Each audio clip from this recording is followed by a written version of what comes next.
السلام علیکم ورحمۃ اللہ وبرکاتہ۔ اہلاً و سہلاً مرحبا۔ آپ سب کو خوش آمدید کہتی ہوں قرآن کی اس مجلس میں۔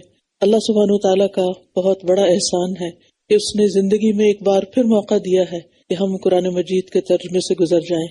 نبی صلی اللہ علیہ وسلم ہر رمضان میں جبریل علیہ السلام کے ساتھ دورہ قرآن کیا کرتے تھے، اور آخری سال آپ نے 2 بار قرآن مجید کو دہرایا۔ اسی سنت پر عمل کرتے ہوئے ایک چھوٹی سی کوشش ہے کہ ہم بھی اس رمضان میں، بلکہ رمضان کے آنے سے پہلے ہی اس کی تیاری کرتے ہوئے، رمضان سے پہلے ہی قرآن سے مضبوط تعلق قائم کرتے ہوئے قرآن مجید کے ترجمے کو دہرا سکیں۔ اللہ سبحانہ تعالیٰ سے دعا ہے کہ وہ ہمارے اس وقت میں برکت ڈالے اور ہمیں وہ بہترین باتیں سکھا دے جن پر عمل کر کے ہماری زندگی بدل جائے، اور جب ہم اپنے رب سے ملاقات کریں تو وہ ہمیں دیکھ کر خوش ہو جائے۔ اللہ سبحانہ تعالیٰ اس عمل کو پورے کا پورا خالص نیت کے ساتھ ہماری حسنات کا ذریعہ بنائے۔ اور آج یہ دورہ قرآن کینیڈا میں 2024 میں شروع ہو رہا ہے۔ مجھے یاد ہے کہ پہلا دورہ قرآن 2004 میں ہوا تھا۔ اس دوران بیچ میں اور بھی ہوئے ہیں، لیکن 20 سال کا ایک وقت گزر گیا ہے آپ لوگوں کو بھی قرآن سنتے ہوئے اور پڑھتے ہوئے۔ الحمدللہ، اللہ تعالیٰ ہمیں ساری زندگی اسی سے جوڑے رکھے۔ تو آئیے شروع کرتے ہیں۔ اعوذ باللہ من الشیطان الرجیم، بسم اللہ الرحمن الرحیم، الحمد للہ رب العالمین، الرحمن الرحیم، مالک یوم الدین، ایاک نعبد و ایاک نستعین، اہدنا الصراط المستقیم،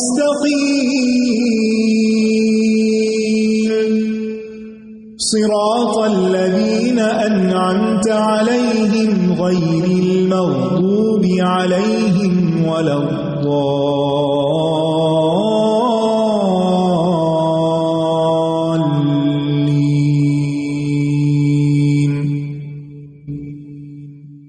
الحمد للہ رب العالمین، الرحمن الرحیم، مالک یوم الدین، الحمد للہ الذی علم بالقلم، علم الانسان ما لم يعلم، الحمد للہ الذی ہدانا لنور الاسلام وارشدنا لطریق العلم والایمان، الحمد للہ حمدا کثیرا طیبا مبارکا فیہ کما یحب ربنا ویرضی۔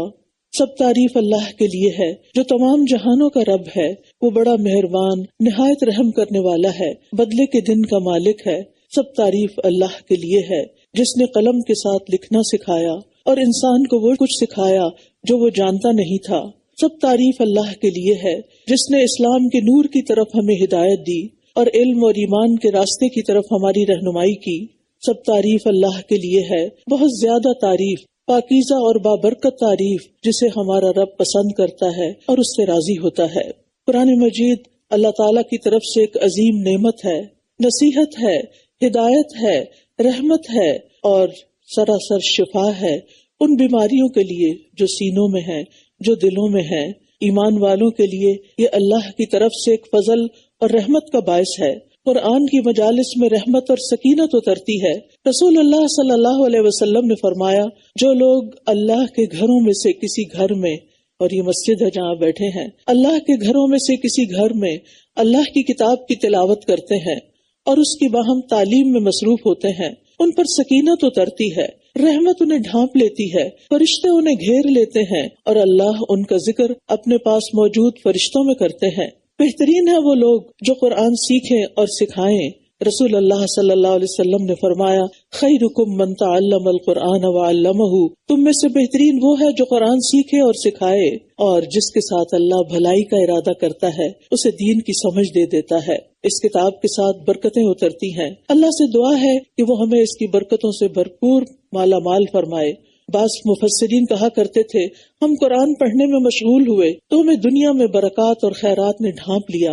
ابن قیم کہتے ہیں، کسی بھی بندے کے لیے قرآن کی قرات اس میں لمبا غور و فکر کرنے اور اپنی سوچ کو آیات کے معانی پر مرکوز کرنے سے بڑھ کر اس کی زندگی اور آخرت میں زیادہ فائدہ مند اور اس کی نجات کو زیادہ قریب کرنے والی چیز کوئی اور نہیں۔ گویا یہ قرآن ہمیں دنیا اور آخرت دونوں کے فائدوں سے مالا مال کرتا ہے۔ تو آئیے آغاز کرتے ہیں۔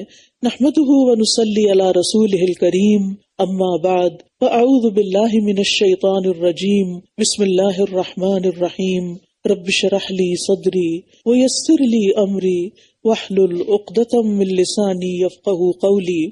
الحمد للہ رب العالمین، الرحمن الرحیم، مالک یوم الدین، ایاک نعبد وایاک نستعین، اہدنا الصراط المستقیم، صراط الذین انعمت علیہم غیر المغضوب علیہم ولا الضالین، آمین۔ سب تعریفیں اللہ ہی کے لیے ہیں جو تمام جہانوں کا رب ہے، بہت مہربان، نہایت رحم کرنے والا ہے، بدلے کے دن کا مالک ہے۔ صرف تیری ہی ہم عبادت کرتے ہیں اور صرف تجھ ہی سے ہم مدد چاہتے ہیں۔ ہمیں سیدھا راستہ دکھا، ان لوگوں کا راستہ جن پر تو نے انعام کیا، ان کا نہیں جن پر تیرا غضب ہوا، اور نہ گمراہ ہونے والوں کا۔ سورۃ الفاتحہ قرآن مجید کی سب سے افضل سورت ہے۔ انس رضی اللہ عنہ کہتے ہیں کہ نبی صلی اللہ علیہ وسلم کسی سفر میں تھے تو ایک آدمی آپ کے پاس اترا۔ اس نے بتایا کہ نبی صلی اللہ علیہ وسلم نے اس کی طرف متوجہ ہو کر فرمایا، کیا میں تمہیں قرآن کے افضل حصے کے بارے میں نہ بتاؤں؟ پھر آپ نے اس پر الحمدللہ رب العالمین کی تلاوت کی۔ سورۃ الفاتحہ میں اللہ کے 5 نام ہیں، اللہ، الرب، الرحمن، الرحیم اور مالک۔ رب کا معنی معبود، سردار یا آقا، مالک اور اصلاح کرنے والا، اور یہ سب معنی رب العالمین کو شامل ہیں۔ ربوبیت کے معنی میں ایک چیز کو یا کسی شخص کو درجہ بدرجہ ترقی دینا اور پرورش کرتے ہوئے اسے درجہ تمام و کمال تک پہنچا دینا ہے۔ اللہ سبحانہ وتعالی اپنے تمام بندوں کو پالنے والا ہے، وہ سب کا رب ہے، لیکن اس کی خاص تربیت ان لوگوں کے لیے ہے جو اس کے چنے ہوئے بندے ہوتے ہیں۔ وہ ان کے دلوں، ان کی روحوں، ان کے اخلاق اور ان کے معاملات کی تربیت کرتا ہے۔ اور اس نام کے ساتھ ہم اللہ تعالیٰ سے اکثر دعا کرتے ہیں، ربنا اور ربی کہہ کر۔ قرآن مجید میں 40 سے زیادہ مرتبہ رب کا لفظ دعا کے ساتھ استعمال ہوا ہے کہ یا رب تو ہی ہمارا خالق ہے، تو ہی ہمارا مالک ہے، تو ہی ہمیں روزی دیتا ہے، تیری ہی طرف ہمیں پلٹ کر جانا ہے۔ اور پھر سب تعریف اسی کے لیے ہے، الحمدللہ، جو کہ عبادت میں سے افضل ترین عبادت ہے، اللہ کا شکر گزار بندہ بننا۔ اور کس کا شکر گزار؟ وہ جس نے پیدا کیا، وہ جس نے صرف ہمیں نہیں سارے جہانوں کو پیدا کیا، وہ صرف ہماری ہی پرورش نہیں کر رہا، وہ سارے جہان والوں کی کر رہا ہے۔ اور صرف وہ رب ہی نہیں بلکہ الرحمن الرحیم ہے، نہایت مہربان ہے۔ الرحمن اللہ تعالیٰ کا ذاتی نام ہے۔ قل ادعوا اللہ او ادعوا الرحمن ایما تدعوا فلہ الاسماء الحسنی، کہہ دیجیے اللہ کہہ کے پکارو یا رحمان کہہ کے پکارو، یعنی اللہ بھی ذاتی نام ہے اور رحمان بھی ذاتی نام ہے۔ جس نام سے بھی تم اسے پکارو گے تو اسی کے لیے اچھے اچھے نام ہیں۔ الرحمن میں اللہ کی وسیع رحمت ہے، اور الرحیم اس بات پہ دلالت کرتا ہے کہ یہ رحمت اس کے خاص بندوں تک پہنچنے والی ہے۔ الرحمن میں مبالغہ الرحیم سے زیادہ ہے۔ رحمان کا لفظ قرآن مجید میں 75 بار ذکر کیا گیا ہے اور الرحیم کا ذکر 100 سے زیادہ مرتبہ کیا گیا ہے۔ اللہ تعالیٰ کی رحمت ہر چیز پر وسیع ہے۔ وَرَحْمَتِي وَسِعَتْ كُلَّ شَيْءٍ، اللہ کی رحمت اس کے غضب پر بھاری ہے۔ اللہ کی 100 رحمتیں ہیں جن میں سے صرف ایک رحمت دنیا والوں کے لیے ہے، باقی ساری رحمتیں 99 آخرت میں بندوں کی نجات کے لیے کام آئیں گی۔ سورۃ الفاتحہ میں اللہ تعالیٰ نے عظیم امور کا ذکر کیا ہے، حمد کا ذکر کیا جو عبادت میں بہترین عبادت ہے، یعنی اللہ کی تعریف اور اس کا شکر ادا کرنا۔ اللہ کا نام اسم اعظم ہے، رب العالمین میں اس کی قدرت کے کمالات نظر آتے ہیں۔ رحمت بندے سے متعلق سب سے بہترین جسچر ہے۔ مالک یوم الدین، یوم الدین قیامت کا دن سب سے بڑا دن ہے۔ ایاک نعبد، یہ اللہ کا سب سے بڑا حق ہے کہ ہم اس کی عبادت کریں۔ ایاک نستعین، یہ بندے کے حصے میں آنے والی بہترین دعا اور مدد مانگنا ہے۔ اور اہدنا الصراط المستقیم سب سے بہترین دعا ہے، کیونکہ اگر انسان صحیح رستے پہ چل پڑتا ہے تو صحیح منزل تک بھی پہنچ جاتا ہے۔ اور پھر انعمت علیہم سب سے افضل ترین لوگ ہیں، اور مغضوب علیہم اور ضالین یہ سب سے زیادہ حق سے دور اور اللہ کے ناپسندیدہ بندے ہیں۔ لہٰذا یہ سورت بہترین سورت ہے جسے ہم ہر نماز میں پڑھتے ہیں، ہر نماز کی ہر رکعت میں ادا کرتے ہیں۔ اس کو پڑھتے ہوئے اللہ کی حمد و ثنا کو یاد رکھیے، اللہ سے دعا مانگیے، رحمت اور اس کے قیامت کے دن کے مالک ہونے کو یاد رکھیے، کیونکہ اللہ ہی ہے جس نے ہمیں پیدا کیا اور جس کے پاس ہمیں جانا ہے اور جس کی طرف ہمارے سارے معاملات لوٹتے ہیں، جو ہر معاملے میں ہمارے کام آنے والا ہے، ہر چیز کا مالک ہے، اور پھر اس سے ہمیں مایوس نہیں ہونا، اس سے خیر اور برکت اور بھلائی مانگتے چلے جانا ہے۔ اور اس کی رحمتوں میں سے ایک بڑی رحمت ہے کہ اس نے ہمارے لیے یہ کتاب نازل کی ہے جسے آج ہم پڑھنے جا رہے ہیں۔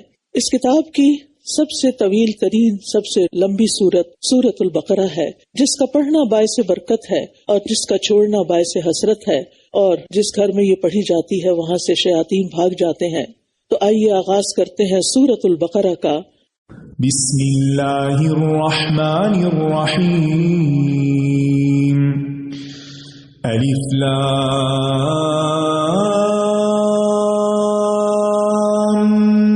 میم، ذالک الکتاب لا ریب فیہ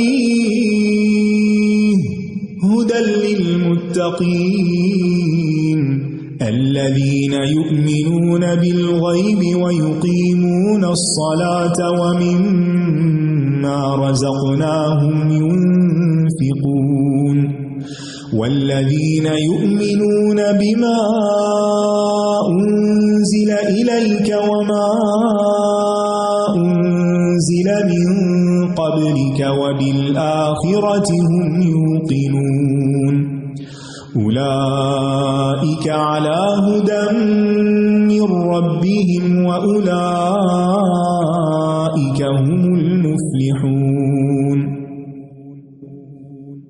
الف لام میم، ذالک الکتاب لا ریب فیہ ھدی للمتقین، یہ وہ کتاب ہے جس میں کوئی شک نہیں، تقوی والوں کے لیے ہدایت کا ذریعہ ہے۔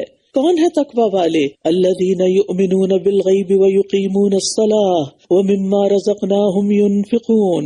تقوی والے تو وہ ہیں وہ جو غیب پر ایمان لاتے ہیں اور نماز قائم کرتے ہیں، اور جو رزق ہم نے انہیں دیا ہے اس میں سے وہ خرچ کرتے ہیں۔ غیب سے مراد وہ سارے حقائق ہیں جو انسان کے حواس اور عقل کی رسائی سے باہر ہیں۔ حدیث جبریل جس کے راوی امیر المؤمنین عمر رضی اللہ عنہ ہیں، اس میں رسول اللہ صلی اللہ علیہ وسلم نے ایمان کی تعریف یہ بیان فرمائی کہ آدمی اللہ تعالیٰ پر، اس کے فرشتوں پر، اس کی کتابوں پر، اس کے رسولوں پر، یوم آخرت پر اور اچھی یا بری تقدیر پر ایمان لائے، اور یہ سب چیزیں غیب میں شامل ہیں کیونکہ انہیں دیکھے بغیر ان پر ایمان لایا جاتا ہے۔ کتاب اگرچہ ہمارے سامنے ہے، یہ اتری بذریعہ وحی ہے، لہٰذا وحی بھی ایک غیبی عمل ہے، تو اس کتاب سے وہ ہدایت پا سکتا ہے جو غیب پر اور ان تمام چیزوں پر ایمان رکھتا ہو۔ تو غیب پر ایمان لانے والے ہی متقی ہیں۔ والذین یؤمنون بما انزل الیک وما انزل من قبلک وبالآخرۃ ھم یوقنون، اور وہ جو اس پر ایمان لاتے ہیں جو آپ پر نازل کیا گیا، یعنی قرآن اور سنت، کیونکہ آپ پر صرف قرآن نہیں اترا۔ اللہ تعالیٰ فرماتے ہیں وَأَنزَلَ اللَّهُ عَلَيْكَ الْكِتَابَ وَالْحِكْمَةَ، اور اللہ نے آپ پر کتاب اور حکمت نازل فرمائی ہے، یعنی صرف کتاب نازل نہیں ہوئی، حدیث بھی اللہ کی طرف سے نازل ہوئی ہے جو نبی صلی اللہ علیہ وسلم پر وحی خفی کے ذریعے نازل ہوئی، جس کی ہم تلاوت نہیں کرتے لیکن وہ بھی وحی پر مبنی ہے۔ اور پھر یہ لوگ وما انزل من قبلک، اس پر بھی ایمان لاتے ہیں جو آپ سے پہلے کتابیں نازل ہوئیں، جو پچھلے پیغمبروں پر صحیفے وغیرہ نازل ہوئے، ان پر بھی متقی لوگ ایمان لاتے ہیں۔ اور سب سے بڑھ کر وبالآخرۃ ھم یوقنون، آخرت پر وہ یقین رکھتے ہیں، کیونکہ آخرت آخری دن ہے جس میں ہم سب کو لوٹ کر جانا ہے، وہ یوم الدین ہے، وہ بدلے کا دن ہے جس کی طرف ہمیں لوٹنا ہے، اور اس دن اللہ سبحانہ وتعالی ہم سب کا حساب لے گا۔ اس دن ہماری قسمتوں کا فیصلہ ہوگا، کچھ لوگ جنت میں جائیں گے اور کچھ جہنم میں جانے والے ہیں۔ لہٰذا کامیاب وہ ہیں جو ان صفات پر عمل کریں اور آخرت پر یقین رکھیں، تو اولئک علی ھدی من ربہم واولئک ھم المفلحون، یہی لوگ اپنے رب کی طرف سے ہدایت پر ہیں اور یہی لوگ دراصل فلاح پانے والے ہیں۔ تو کامیاب ہونے والوں کی یہ صفات یاد رکھیے، اور صرف یاد ہی نہیں رکھنا بلکہ ان پر عمل بھی کرنا ہے۔ اقامت صلاۃ جسم کا فعل ہے، ایمان بالغیب دل کا فعل ہے، اور مما رزقناہم ينفقون، اس میں سے جو ہم نے رزق دیا، چاہے وہ مال ہے، چاہے وہ اولاد ہے، چاہے وہ ہماری صلاحیتیں ہیں، چاہے ہمارا وقت ہے، ہماری زندگی ہے، ہماری جوانی ہے، ہمارے پاس جو کچھ بھی ہے وہ ہمارا اپنا نہیں، وہ ہمارے رب کا دیا ہوا ہے۔ اس لیے ہماری خوش قسمتی کی بات یہ ہے، ہماری کامیابی کی ضمانت اس میں ہے کہ اس کو ہم اپنے رب ہی کی خاطر، اپنے رب ہی کے نام پر دوسروں پر خرچ کریں، اپنے رب کے نام پر دینے والے ہوں۔ یہ کامیاب لوگوں کی صفات میں سے خاص صفت ہے۔ تو یہ لوگ ہدایت پر ہیں جن کے اندر یہ صفات پائی جاتی ہوں، اور یہی کامیابی کی ضمانت ہے۔ جب قرآن پڑھ رہے ہوں، آپ سن رہے ہوں، تو اپنے بارے میں سوچئے کہ کیا یہ ساری صفات میرے اندر ہیں، کیا میں اس پر ایمان رکھتی ہوں، کیونکہ ایمان کے بغیر تو کوئی عمل قبول ہی نہیں، اور ایمان کے اندر پورا یقین ہونا بہت ضروری ہے، کیونکہ شکوک و شبہات جو ہیں وہ انسان کو حق سے دور کر دیتے ہیں، اس کے ایمان کے منافی ہوتے ہیں۔ اور جب دل میں اللہ کے بارے میں یا اس کی کتاب کے بارے میں یا اس کے رسول کے بارے میں یا آخرت کے بارے میں کوئی شک آ جائے اور یقین ختم ہو جائے، تو سمجھیے کہ ایمان ڈاما ڈول ہے، ایمان یا تو کمزور ہے یا پھر ختم ہو گیا ہے، اور اس کے بغیر تو پھر کوئی بھی عمل قابل قبول نہیں۔ پھر فرمایا ان الذین کفروا سواء علیہم اانذرتہم ام لم تنذرہم لا یؤمنون، بے شک جن لوگوں نے کفر کیا ان کے لیے برابر ہے کہ آپ انہیں ڈرائیں یا نہ ڈرائیں، وہ ایمان نہیں لائیں گے۔ یہاں لا یؤمنون سے مراد تمام کفار تو نہیں ہو سکتے، کیونکہ بہت سے کافر دعوت اسلام کے نتیجے میں ایمان لائے اور الحمدللہ اب بھی ایمان لا رہے ہیں۔ اس سے مراد وہ لوگ ہیں جو پچھلی آیات میں مذکور 6 چیزوں یا ان میں سے بعض کا انکار کر دیتے ہیں، اور ہٹ دھرمی کی اس حد تک پہنچ جاتے ہیں کہ اگر یہ حق بھی ہو تو ہم اسے نہیں مانیں گے، یعنی جو ضد کا شکار ہوں۔ جیسے نبی صلی اللہ علیہ وسلم کے زمانے میں بعض یہود مدینہ اور ابو جہل اور اس کے ساتھی، انہوں نے طے کر لیا تھا کہ ہم نے ماننا نہیں۔ تو جو لوگ ضد کا شکار ہو جائیں، ہٹ دھرمی کا شکار ہو جائیں، پھر ان پر نصیحت اثر نہیں کرتی۔ نصیحت تو اس پر اثر کرتی ہے جو کھلے دل سے نصیحت کو قبول کرنا چاہتا ہے، جو ان بائسڈ ہو کر کسی حقیقت اور حق کو سمجھنا چاہتا ہے، اور جو ضد کا شکار ہو تو پھر ختم اللہ علی قلوبہم وعلی سمعہم وعلی ابصارہم غشاوۃ ولہم عذاب عظیم، اللہ نے ان کے دلوں اور کانوں پر مہر لگا دی ہے اور ان کی آنکھوں پر پردہ ہے اور ان کے لیے بہت بڑا عذاب ہے، یعنی ان کے برے اعمال کے نتیجے میں ان کے دلوں پر مہر لگی ہے، کیونکہ ان کے ضمیر مردہ ہو چکے ہیں۔ قبول حق کی وہ استعداد جو فطرتاً ان کے اندر رکھی گئی تھی وہ ان سے چھن چکی ہے۔ مہر اگرچہ اللہ نے لگائی ہے، لیکن وجہ ان کا اپنا عمل ہے، ان کی اپنی ضد اور ہٹ دھرمی ہے، جیسے قرآن مجید میں آتا ہے بل طبع اللہ علیہا بکفرہم فلا یؤمنون الا قلیلا، بلکہ اللہ نے ان پر ان کے کفر کی وجہ سے مہر لگا دی ہے، لہٰذا وہ بہت کم ایمان لائیں گے۔ اور عام انسانوں کے لیے گناہ جو ہیں وہ دلوں کو سیاہ کر دیتے ہیں۔ اگر انسان گناہ کرتا ہے اور دل پہ سیاہ نقطہ آتا ہے اور دل کے اندر ایک پریشانی آتی ہے تو انسان کو باز آ جانا چاہیے، استغفار اور توبہ کر لینی چاہیے، تو انسان کا دل پھر سے چمک اٹھتا ہے، پھر سے زندہ ہو جاتا ہے۔ لیکن اگر وہ دوبارہ گناہ کرتا ہے تو نقطہ بڑھا دیا جاتا ہے یہاں تک کہ وہ دل پہ چھا جاتا ہے، اور یہی وہ زنگ ہے جس کا اللہ نے ذکر کیا، کلا بل ران علی قلوبہم ما کانوا یکسبون، ہرگز نہیں بلکہ زنگ بن کے چھا گیا ہے ان کے دلوں پر جو وہ کمائی کرتے ہیں۔ لہٰذا اپنے دلوں کا جائزہ لیتے رہیے کہ دل روشن ہے یا سیاہ ہے، دل مطمئن ہے یا بے چین ہے۔ اگر بے چین ہے تو پھر اطمینان قلب اور قرآن کی تلاوت اور قرآن کے معنی پر غور کر کے دلوں کو شفا حاصل کرنے کے قابل بنائیے۔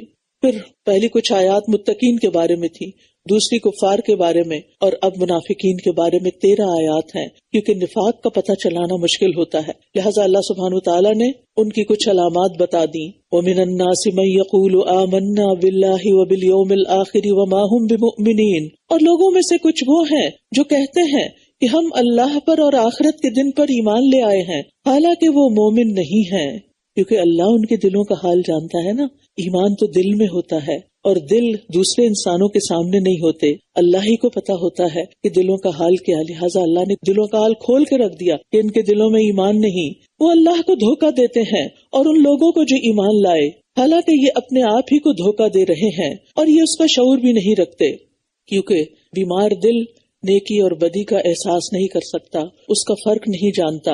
دل بیمار ہو تو اچھے برے کا شعور بھی ختم ہو جاتا ہے، پھر انسان اچھے کو برا اور برے کو اچھا سمجھنے لگتا ہے۔ جیسے بیمار انسان کے منہ کا ذائقہ تبدیل ہو جاتا ہے نا، تو اگر آپ اس کو کوئی میٹھی چیز بھی کھانے کو دیں تو وہ کہے گا یہ کڑوی ہے، لے جاؤ، مجھے نہیں کھانی۔ تو یہی حال نفاق کا ہوتا ہے۔ قرآن مجید میں اللہ تعالیٰ فرماتے ہیں أَفَمَنْ زُيِّنَ لَهُ سُوءُ عَمَلِهِ فَرَآهُ حَسَنًا، تو کیا وہ شخص جس کے لیے اس کا برا عمل مزین کر دیا گیا تو اس نے اس کو اچھا سمجھا، اس شخص کی طرح ہو سکتا ہے جو ایسا نہیں؟ تو کچھ لوگ ایسے ہوتے ہیں جن کے برے اعمال ان کے لیے خوبصورت بنا دیے جاتے ہیں اور وہ سمجھتے ہیں کہ وہ بہت اچھا کر رہے ہیں۔ تو ہم سب کو اللہ تعالیٰ سے دعا کرنی چاہیے کہ یا رب ہمیں ہماری غلطیاں دکھا، ہمیں یقین دلا کہ ہم غلط کر رہے ہیں، تاکہ ہم ان پر توبہ کریں اور ہم اپنی اصلاح کریں، کیونکہ اصلاح کا موقع صرف اسی زندگی میں ہے، مرنے کے بعد کوئی اصلاح نہیں ہو سکے گی۔ فی قلوبہم مرض فزادہم اللہ مرضا ولہم عذاب علیم بما کانوا یکذبون، ان کے دلوں میں ایک مرض ہے تو اللہ نے ان کے مرض کو اور زیادہ کر دیا، اور ان کے لیے دردناک عذاب ہے کیونکہ یہ جھوٹ بولتے تھے۔ اور جب ان سے کہا جاتا ہے کہ زمین میں فساد نہ کرو تو کہتے ہیں کہ ہم تو صرف اصلاح کرنے والے ہیں۔ خبردار، بے شک یہی فساد کرنے والے ہیں لیکن یہ شعور نہیں رکھتے۔ فساد کب ہوتا ہے؟ اللہ کی نافرمانی سے۔ فساد ہوتا ہے لوگوں پر ظلم ڈھانے سے۔ تو جب ان کو کہا جاتا ہے کہ حقوق اللہ بھی ادا کرو اور حقوق العباد بھی، تو پھر یہ کہتے ہیں کہ نہیں، ہم تو جو کر رہے ہیں سب اچھا کر رہے ہیں، اور اپنے فساد کو بھی نہیں سمجھتے۔ اور جب ان سے کہا جاتا ہے ایمان لاؤ جیسے اور لوگ ایمان لائے تو کہتے ہیں کیا ہم بھی اسی طرح ایمان لائیں جیسے بے وقوف ایمان لائے ہیں؟ خبردار، یقیناً یہ خود ہی بے وقوف ہیں لیکن یہ جانتے نہیں ہیں۔ یہاں پر آپ دیکھیے اللہ تعالیٰ نے سچے ایمان کا کرائیٹیریا بتا دیا ہے، ویسا ایمان جیسے صحابہ کا تھا۔ یہ اس دور کے لوگوں سے بھی تقاضا ہے اور آج ہم سے بھی تقاضا ہے کہ ہمارا ایمان کیسا ہونا چاہیے۔ ہمارے رول ماڈلز کون ہیں؟ صحابہ کرام ہیں۔ ان کا لائف سٹائل دیکھیے اور ہم اپنے طرز زندگی کو دیکھیں، ہم کس طرح جی رہے ہیں، ہم کیا کر رہے ہیں؟ کیا ہمارا ایمان بھی ویسا ہے جیسے صحابہ کا تھا؟ کیا ہماری نمازیں ویسی ہیں؟ کیا ہمارا اللہ کے راستے میں خرچ کرنا ویسا ہے جیسے صحابہ کرام کا تھا؟ اور اگر نہیں تو ہمیں فکر کرنی چاہیے کہ کہیں ہم نفاق کے اندر تو داخل نہیں ہو رہے۔ لہٰذا اس کے لیے بہت ضروری ہے کہ ہم صحابہ کرام کے حالات زندگی بھی پڑھیں، ان کی زندگیوں سے بھی اپنے آپ کو منور کریں، تاکہ ہمیں پتہ چلے کہ وہ کیسے جیتے تھے اور آج ہم کیسے جی رہے ہیں۔ اور جب یہ ان لوگوں سے ملتے ہیں جو ایمان لائے تو کہتے ہیں ہم بھی ایمان لائے ہیں، اور جب اپنے شیطانوں کے پاس تنہا ہوتے ہیں تو کہتے ہیں کہ دراصل ہم تمہارے ساتھ ہیں، ہم تو صرف ان سے مذاق کر رہے ہیں۔ یہاں شیطانوں سے مراد ان کے لیڈرز ہیں۔ اللہ ان سے مذاق کرتا ہے اور انہیں ڈھیل دے رہا ہے جبکہ یہ اپنی سرکشی میں بھٹکتے پھر رہے ہیں۔ منافقین جو دل میں کفر رکھتے تھے، دل سے انکار کرتے تھے، جب وہ مسلمانوں سے ملتے تو ان کے سامنے اپنے اسلام کا اظہار کرتے، کہتے آمنا، ہم ایمان لائے ہیں، اور جب اپنے لوگوں کے پاس ہوتے تو ایمان والوں کا مذاق اڑاتے۔ اسی لیے اللہ سبحانہ وتعالیٰ نے ان کے بارے میں یہ طے کر دیا کہ یہ جہنم کے سب سے نچلے گڑھے میں ہوں گے، لیکن دنیا میں اللہ نے ان کی رسی دراز کر رکھی ہے۔ اولئک الذین اشتروا الضلالۃ بالہدی فما ربحت تجارتہم وما کانوا مہتدین، یہی وہ لوگ ہیں جنہوں نے ہدایت کے بدلے گمراہی خرید لی، تو نہ ان کی تجارت فائدہ مند ہوئی اور نہ ہی یہ ہدایت پانے والے ہوئے۔ ان کی مثال اس شخص کی طرح ہے جس نے آگ جلائی، اور جب اس آگ نے اس کے ماحول کو روشن کر دیا تو اللہ ان کا نور لے گیا اور انہیں اندھیروں میں چھوڑ دیا، اب یہ دیکھ نہیں پاتے۔ دنیا میں فائدے پا لینا لیکن آخرت میں اندھیرا ہی اندھیرا ہونا، یہ کس وجہ سے ہوتا ہے؟ اس لیے کہ انسان دنیا میں تو بظاہر اسلام کا اظہار کر کے مسلمانوں کے ساتھ اپنے رشتے جوڑ سکتا ہے، ان کا وارث بن سکتا ہے، مال غنیمت اور دیگر بے شمار فائدے حاصل کر سکتا ہے، لیکن جب انسان اس دنیا سے جاتا ہے تو پھر ساری روشنی، ساری نعمتیں، سب کچھ چھن جاتا ہے اور پھر اندھیروں میں ڈوب جاتا ہے۔ قبر کا اندھیرا، محشر کا اندھیرا، جہنم کا اندھیرا۔ تو جو لوگ ایمان لا کر پھر کفر کی طرف پلٹ جائیں، ان کے لیے پھر دنیا میں بھی اندھیرے ہیں اور آخرت میں بھی اندھیرے ہیں۔ صم بکم عمی فہم لا یرجعون، بہرے ہیں، گنگے ہیں، اندھے ہیں، بس یہ سیدھے راستے کی طرف نہیں لوٹیں گے۔ یا ان کی مثال آسمان سے برستی زوردار بارش کی طرح ہے جس میں اندھیرے ہیں اور گرج اور چمک ہے، یہ کڑک کے باعث موت کے ڈر سے اپنی انگلیاں اپنے کانوں میں ڈال لیتے ہیں، اور اللہ کافروں کو گھیرے ہوئے ہے۔ قریب ہے کہ بجلی ان کی نگاہوں کو اچک لے جائے. جب بھی وہ ان کے لیے راستہ روشن کرتی ہے تو یہ اس میں چل پڑتے ہیں، اور جب ان پر اندھیرا چھا جاتا ہے تو یہ کھڑے رہ جاتے ہیں. اور اگر اللہ چاہتا تو ان کی سماعت اور بصارت لے جاتا. بے شک اللہ ہر چیز پر پوری قدرت رکھنے والا ہے. یہاں اللہ تعالیٰ نے منافقین کے ایک دوسرے گروہ کی مثال بیان فرمائی ہے، جو بظاہر تو مسلمان ہو گئے تھے لیکن کمزور ایمان کی وجہ سے ہمیشہ تذبذب اور شک میں رہے. راحت اور آرام کی صورت میں مطمئن نظر آتے تھے، یعنی جب اسلام کے آسان احکام ہوتے تو پھر خوش رہتے، اور جب کسی تکلیف کا سامنا ہوتا تو شک و شبہ میں پڑ جاتے. اللہ تعالیٰ نے سورۃ الحج میں بھی اس کے بارے میں فرمایا ہے، وَمِنَ النَّاسِ مَن يَعْبُدُ اللَّهَ عَلَى حَرْفٍ فَإِنْ أَصَابَهُ خَيْرٌ اطْمَأَنَّ بِهِ وَإِنْ أَصَابَتْهُ فِتْنَةٌ انقلب عَلَى وَجْهِهِ خَسِرَ الدُّنْيَا وَالْآخِرَةَ ذَلِكَ هُوَ الْخُسْرَانُ الْمُبِينُ. اور لوگوں میں سے کوئی وہ بھی ہے جو اللہ کی عبادت ایک کنارے پر کرتا ہے، پھر اگر اسے کوئی بھلائی پہنچ جائے تو اس کے ساتھ مطمئن ہو جاتا ہے، اور اگر اسے کوئی آزمائش آ پہنچے تو اپنے منہ پر الٹا پھر جاتا ہے. اس نے دنیا اور آخرت کا نقصان اٹھایا تو یہی صریح خسارہ ہے. تو ہم سب کو اپنے آپ کا جائزہ لینا ہے کہ کہیں ہم صرف اچھے حالات میں ہی تو فرما بردار، اطاعت گزار اور عبادت گزار نہیں ہوتے، بلکہ ہر حال میں تنگی ہو یا خوشحالی، دل خوش ہو یا ناخوش، حالات ہمارے موافق ہوں یا ناموافق ہوں، ہم ہر حال میں اللہ کی اطاعت کرنے والے ہیں یا نہیں. ورنہ کہیں ایسا نہ ہو کہ ہم نفاق کی حدوں کو پار کر جائیں اور نفاق میں داخل ہو جائیں، کیونکہ یہ تو منافقانہ طرز عمل ہے کہ صرف اچھے حالات میں ہی عبادت کرنا. پھر اللہ سبحانہ وتعالیٰ تمام لوگوں کو دعوت دے رہے ہیں، یا ایھا الناس اعبدوا ربکم الذی خلقکم والذین من قبلکم لعلکم تتقون.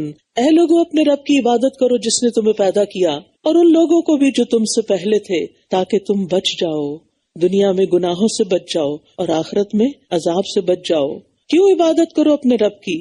اس لیے تمہارا رب تو وہ ہے، وہ جس نے تمہارے لیے زمین کو فرش اور آسمان کو چھت بنایا اور آسمان سے پانی برسایا، پھر اس کے ذریعے تمہارے لیے رزق کے طور پر پھل پیدا کیے. بس تم اللہ کے ساتھ کسی کو شریک نہ ٹھہراؤ جبکہ تم جانتے ہو. تو یہاں اللہ کی وحدانیت بیان ہوئی ہے کہ صرف ایک اللہ کی عبادت کرنی ہے اور اس کے ساتھ کسی کو شریک نہیں کرنا.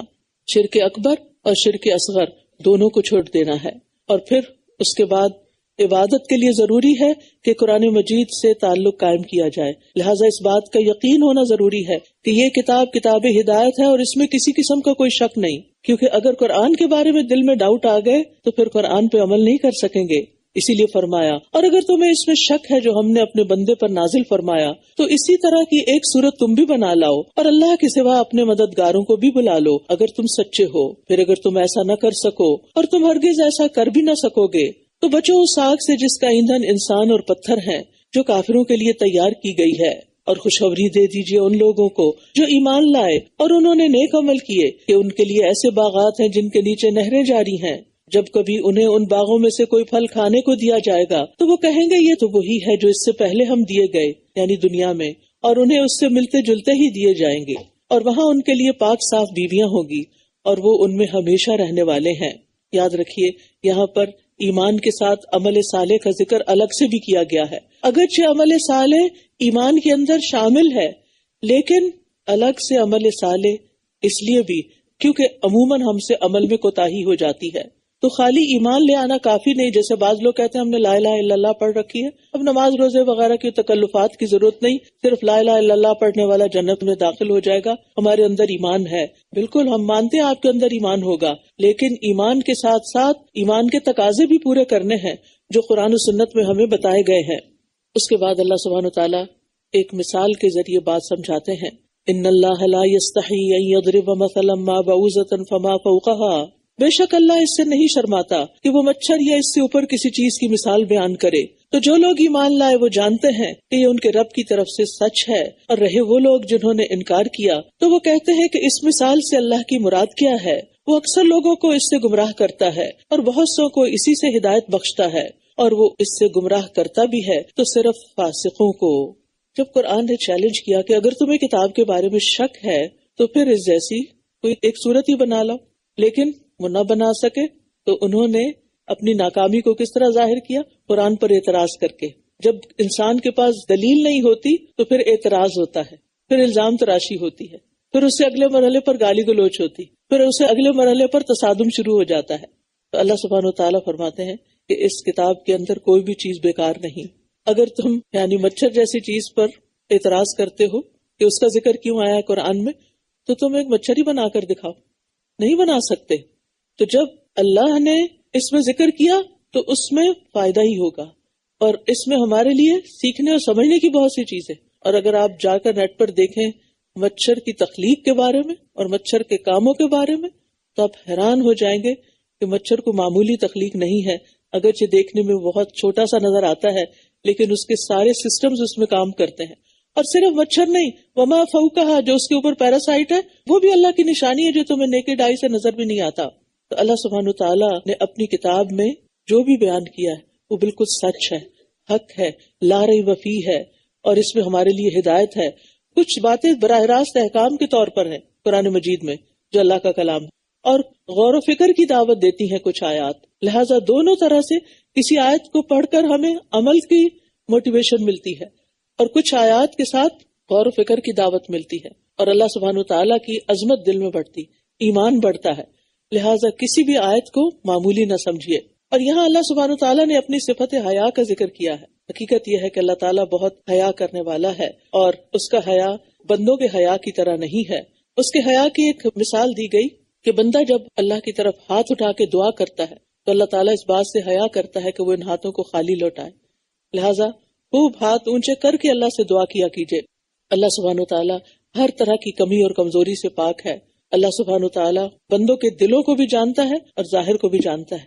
لہٰذا قرآن پڑھتے ہوئے اگر اس طرح کا کوئی بھی اشکال ذہن میں آئے تو فوراً اس کو جھٹک دیجیے کہ اگر رب نے فرمایا ہے تو سچ ہی فرمایا ہے، حق ہی ہے، کیونکہ یہ کتاب حق ہے، یہ اللہ کا کلام ہے.